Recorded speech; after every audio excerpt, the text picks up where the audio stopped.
तुम्ही ऐका ना, तुम्ही भारतीय संविधान वाचलं नाहीये का? वाचलंय की नाही? मग तुम्ही त्या संविधानाच्या कोणत्या नियमानुसार मला ही नोटीस पाठवली? हे सिंपल विचारतो. एक पदसिद्ध अधिकारी म्हणून तुमची इथं सही आहे. नोटीस पाठवायच्या आधी तुम्ही नियम बघितला असेल. नियम बघताना तुम्ही सगळ्या त्या अनुषंगाने विचार केला असेल.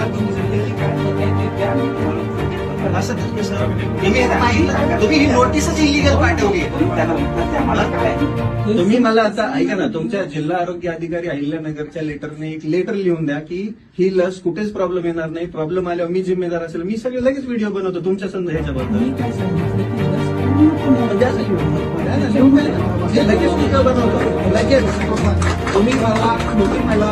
तुम्ही एवढं मला तोंडी सांगताय ना, तर तुम्ही फक्त तुमच्या लेटर पॅडवरती लिहा HPV वॅक्सिनेशन हे शासन. तुम्ही कोण येता? तुम्ही कोण येता? तुम्ही कोण येता? हा, मग प्रतिनिधित्व पाहिजे.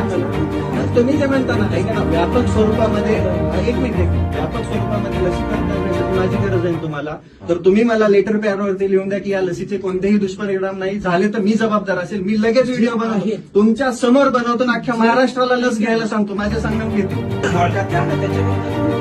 म्हणजे आम्ही विनाकारण ऐका ना, मला काही काम करणार नाही का कोर्टामध्ये जायला? ही नोटीस कोणत्या नियमाने पाठवली मला? पहिली गोष्ट, तुम्ही मला नोटीस कोणत्या नियमाने पाठवली? मला कोणतं उत्तर हवंय? महाराष्ट्राच्या जनतेला बी कळू द्या ना. मला लेखी बी द्या. तुम्ही